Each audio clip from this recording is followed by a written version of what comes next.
Hey, what's going on, guys? Welcome back to my YouTube channel. Today we're going to be talking about hobby versus retail boxes in terms of the GX era.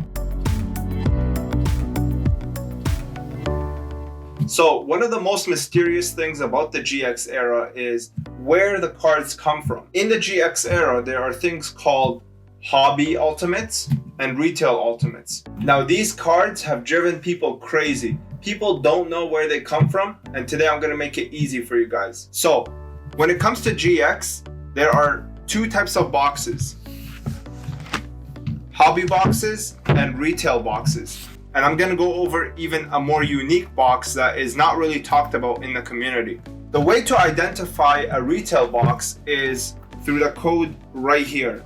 Now, in each set, the code is different. So we're going to go over the Lost Millennium first, and we're going to see exactly what it means to have a hobby box. A hobby box has the code 103075. A retail box has the code 103081. You'll see a trend amongst these boxes that the retail box is always 6 digits above the hobby box. So, hobby boxes are boxes that contain hobby ultimates. What does that mean exactly? Hobby ultimates are basically these cards right here in ultimate form. Retail boxes are boxes that contain these cards. Obviously, from the card list that you just saw, you could see that retail ultimates are a lot less valuable than hobby ultimates, and thus making retail boxes significantly less valuable than hobby boxes, simply because the cards inside, they're just not as good and they're not as sought after. In some releases, the hobby versus retail disparity is so vast, not only because of the cards inside, but also the amount released. For example, the Lost Millennium, the hobby boxes and the hobby packs are significantly more scarce than retail packs. Actually, about a year and a half ago, retail packs of these boxes have flooded the market. Hobby boxes, as well as the packs and the cards, had a lot more limited release. And you could obviously see that when you just browse eBay. On eBay, you could see that hobby ultimates almost never come up for sale versus the retail ultimates, which are a dime a dozen. But now that we've talked about what hobby and retail is, what is the extra special box I talked about? The extra special box is actually called a Euro box. Euro boxes always have retail codes. So you might be wondering, if Euro boxes only have retail codes, how could you pull Euro ultimates that are hobby? The way to pull them is actually through the same box. What's unique about Euro boxes is that they actually contain a variant of a hobby ultimate and a variant of the retail ultimate. Usually, per any GX box, you can get 2 ultimates inside. And in the case for Euro boxes, you can get 1 hobby ultimate and 1 retail ultimate. Unlike North American, which either has 2 hobby ultimates or 2 retail ultimates, depending on the code. Now, you might be asking yourself, how do I identify a Euro box? The answer to that is simply through the wrapping. The first clue that a box is Euro is you can see that the wrapping here is a lot more waxy, it's a lot thicker, it's a lot more firm.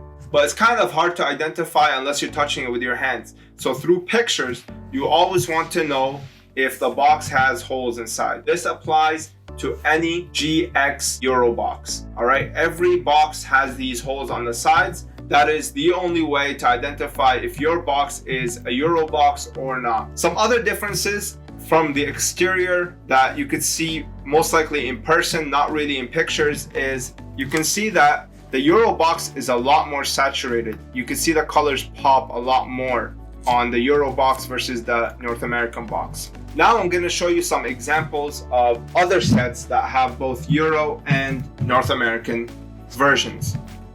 So you can see here, this is a North American Elemental Energy First Edition. You can see that there are no holes on the sides, and the wrapping is a lot more loose. It's not as firm, and it's a different type of material, different type of plastic for sure. Here is a Euro Elemental Energy. You could see that the plastic is a lot more sturdy, a lot more thick. I mean, it's very hard to rip and you can see that there are holes inside here.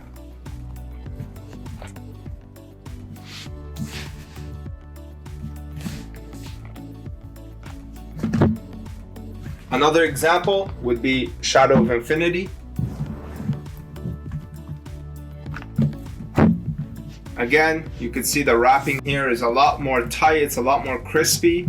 However, it's a lot more flimsy compared to the Euro counterpart, which is a lot more sturdy. I mean, I can't imagine this ripping through wear and tear, while this one I can. And obviously the holes on the sides. Now, the cards inside are a totally unique case, and we're gonna go through them right now. Here, I brought examples of a Euro Ultimate compared to a North American Ultimate. So you can see that this is graded PSA 10, and you could see the difference right away. I mean, the Ultimate pattern here is a lot more pronounced. The color is way more saturated. You could see that the color pops a lot better than on the North American, as well as the Ultimate Rare itself. You could see that there's a huge difference. This is a lot more embossed, and the gold lettering is a lot more pronounced. You can see here that the Cyber End Dragon, the way to identify a European card is usually through the stars. You can see that the stars are a lot more pronounced here compared to the North American version. In some cards, the Ultimate pattern doesn't show as well because there's not a lot of emboss. However, in cards like Cyber Dragon, for example, it is night and day. It is truly night and day between the North American and the European versions. Now, in terms of grading, it is a whole different ballgame. European cards are obnoxious when it comes to grading, and the reason is because the card stock is extremely inferior to the North American. Let me give you an example.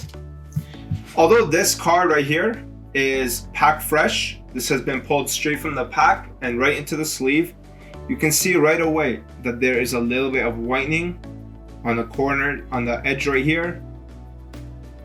You can see a little bit of whitening on the edge right here. And this is straight from the pack.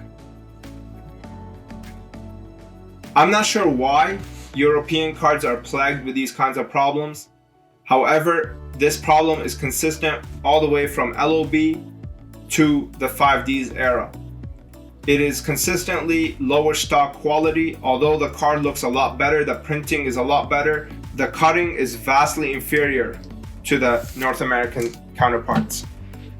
You can see on the North American, it is nice, clean, perfect.